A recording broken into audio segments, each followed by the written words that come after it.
என்ன கொடுக்கப்பலை அங்கிள், காய்கறி வியாபாரம் பண்ண போறீங்களா? இந்த கொடுக்கா புளிக்கு இருக்கிற வேலை செய்யறதுக்கே நேரம் இருக்க மாட்டேங்க. இதுல எங்க நான் காய்கறி விற்க? அப்புறம் எதுக்கு இதெல்லாம்? ஃபுட் டிபார்ட்மெண்ட் இப்ப என் கையில கொடுத்துருக்காங்க. நாளைக்கு ஃபாரின் ஸ்காட்சும் வறுத்த கோழி வாத்துன்னு அடி பின்ன போகுதுல்ல, தெரியாதா? நாளைக்கு முரளி தம்பிக்கு கல்யாண நிச்சயம்மா.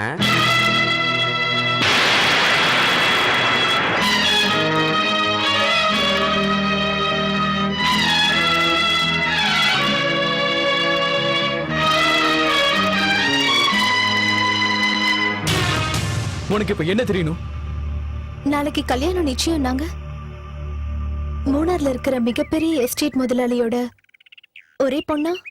அழகா இருப்பாளா? அவ அண்ணன் அமெரிக்கால இருக்கானா? ஹையர் ஸ்டடீஸ் படிக்கிறாளா? நீ அதை நம்பிட்டியா? அப்படி ஒரு இடம் வந்துச்சு. சண்டே பார்க்க வராங்க.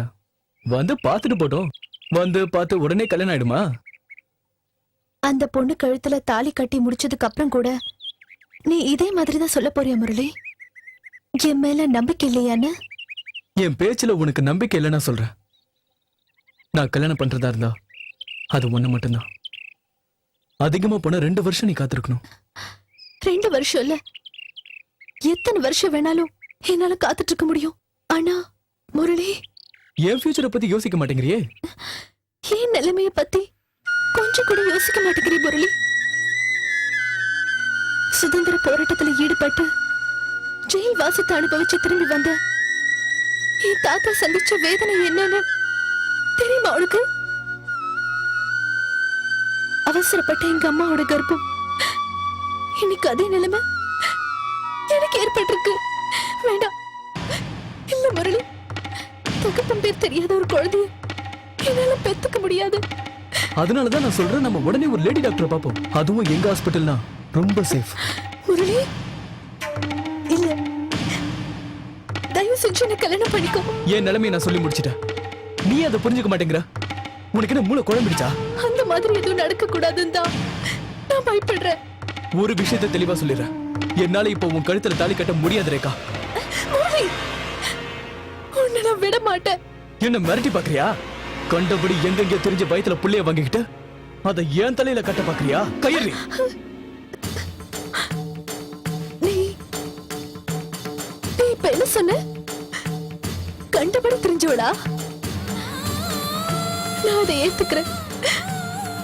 ஆனா ஒண்ணு மட்டும் புரிஞ்சுக்க முரளி, என்ன பேசி மயக்கி காதல் வலையில விழ வச்சதுனால என் கன்னித்தன்மையை நான் உன்கிட்ட எழுந்தது உண்மைன்னா, என் வயித்துல வளர்ற குழந்தைக்கு அப்ப யாருன்னு வெளிப்படுத்தவும் எனக்கு தெரியும். காளிதாசனோட சுகந்தலை இல்லைன்னா இந்த காலகட்டத்தை புரிஞ்சுக்கிட்டவ விட மாட்டேன்.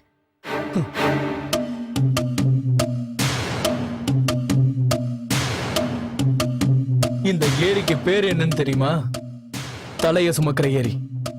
எங்க அப்பம் பாட்டெல்லாம் வெட்டி போட்ட தலைகள் ஒரு காலத்துல கண்டபடி மிதந்து வந்தது இந்த ஏரியில் தான். அது இப்பவும் நடக்க போகுது. அதுவும் ஏன் கையால. மானத்தை காப்பாத்த தற்கொலை பண்ணிட்டதா நான் அதை மாத்திருவேன்.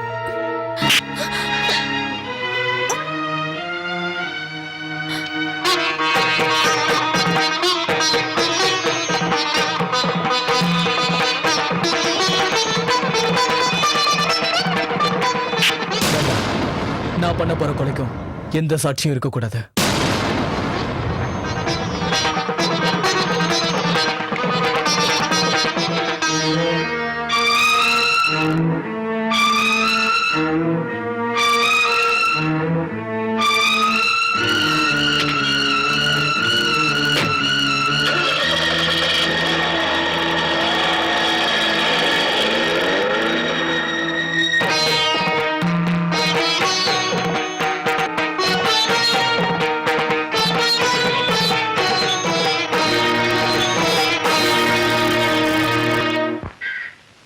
அப்போ நாம பேசின மாதிரி 23ஆம் தேதி கல்யாணம்.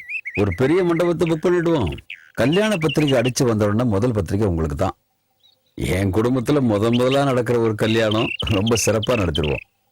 அப்புறம் பொண்ணோட பேரு நீங்க சொன்ன மாதிரி ராஜினே அடிச்சிடலாமா? இல்ல, அவளுடைய உண்மையான பேரு ராஜலட்சுமி. வீட்டுல எல்லாரும் ராஜின்னு கூப்பிடுவாங்க. அப்போ முரளி வித் ராஜலட்சுமி இல்ல? இல்ல, முரளி வித் ரேகா.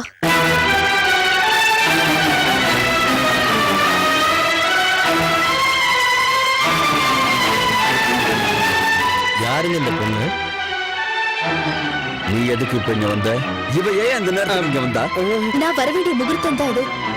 இந்த முகூர்த்தத்தை விட்டுட்டா என் வாழ்க்கையே திசை மாறி போயிடும். கொடுக்கா புலி, இவளை பிடிச்சு வெளியே தள்ளு. வெளியே போறேன். ஆனா நீங்க சொன்ன இதே முகூர்த்தத்துல முரளிக்கும் எனக்கும் தான் கல்யாணம் நடக்கணும். ஏன் பையன் யார கல்யாணம் பண்ணணுங்கிறத முடிவு பண்ண வேண்டியது நீ அடி மூதவி. ஆமா, சடங்குகளால எங்களுக்கு கல்யாணம் ஆகலனாலும் மனசாலையும் உடம்பாலையும் நாங்க பரஸ்பரம் ஒண்ணு சேர்ந்துட்டோம். நான் கர்ப்பமா இருக்கேன். என் வயித்துல வளர குழந்தைக்கு அப்பா முரளி. என்ன முதலியார் இதெல்லாம்? ஆமா, இந்த கல்யாணம் நடக்க கூடாது.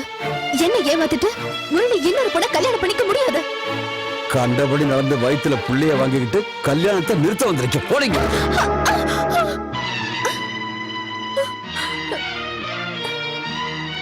முதலியார், நாங்க ஊருக்கு போயிட்டு கடுதாசி போடுறோம்.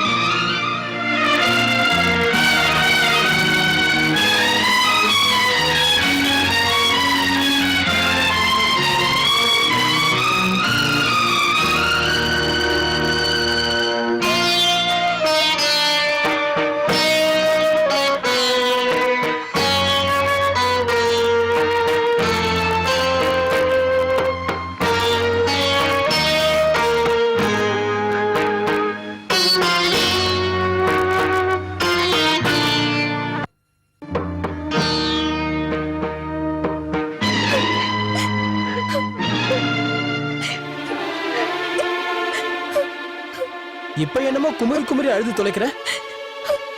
அன்னைக்கு நான் கேட்டப்ப என்ன பத்தி நீ ஒண்ணும் கவலைப்படாத அப்படிதானே சொன்ன. இப்ப என்னாச்சு? உன் மனச கவர்ந்த காதலன். அம்மாடி, எனக்கு ரொம்ப திருப்தி ஆயிடுச்சுமா, ரொம்ப திருப்தி ஆயிடுச்சு. நீயும் உங்க அம்மா மாதிரி ஆயிட்டியம்மா.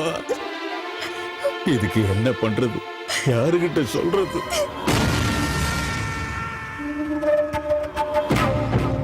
முரளி இருக்கானா? இல்ல. அவங்க அப்பா இல்ல? என்ன விஷயம்? அதெல்லாம் உனக்கு எதுக்கு? சொன்னா நாரிடும். இல்ல, என்ன தைரியத்துல நீங்க 4 பேர் இந்த வீட்டுக்குள்ள நுழைஞ்சிருக்கீங்க? அந்த கவலை உனக்கு வேண்டாம். நீ முதலாளியை கூப்பிடு. யாரையாது? அது இவங்க. என்ன முதலாளி, கஷ்டப்படுற பொண்ணுங்களும் இந்த ஊர்ல வாழணும். ம், பணக்காரங்கிற திமிர்ல பொண்ணுங்களை கெடுத்து கைவிட்டு போற காலமெல்லாம் மலையேறிடுச்சு. புரியலையா? முரளியும் ரேகாவும் லவ் பண்ணாங்க. இப்ப ரேகா கர்ப்பமா இருக்கா. அதுக்கு யாரு காரணம்? உங்க பையன் முரளி.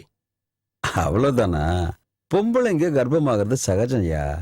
அப்படி ஆகலைன்னா அதுங்களை யாராவது பொம்பளைன்னு சொல்லுவாங்களா? என்னையா கொடுக்கா புலி? ஆமா. ஆ. இந்த கிண்டல் பேச்சு வேண்டாம். முரளி எங்க? அவனை கூப்பிடுங்க. அவங்கிட்ட நாங்க பேசிக்கிறோம். உங்க வீட்டுல இருக்கிற பொண்ணுங்க யாரையாவது என் பையன் கர்ப்பமாக்கியிருக்கானா? முதலாளி, இல்ல இதெல்லாம் கேட்கறதுக்கு நீ யாரியா? ஹரி ரேகாவோட முறை பையன். அப்போ உன் முறை பொண்ணை கட்ட வேண்டியது என் பையனா?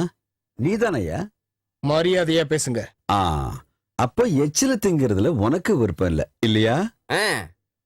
ஆள அசத்துற அழகான பொண்ணுங்க தானா வந்து மேல விழுந்தா ஏதாவது செய்ய வேண்டியதாயிடும். ஆ.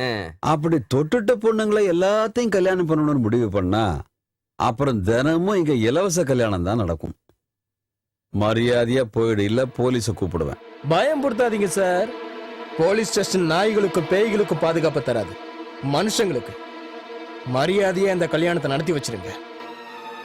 அப்படி இல்லாம அந்த பொண்ணோட வாழ்க்கையை நாசம் பண்ண பாத்தீங்க, நாங்க இங்க உயிரோட இருக்கிற வரைக்கும் அது நடக்காது. வாங்கடா.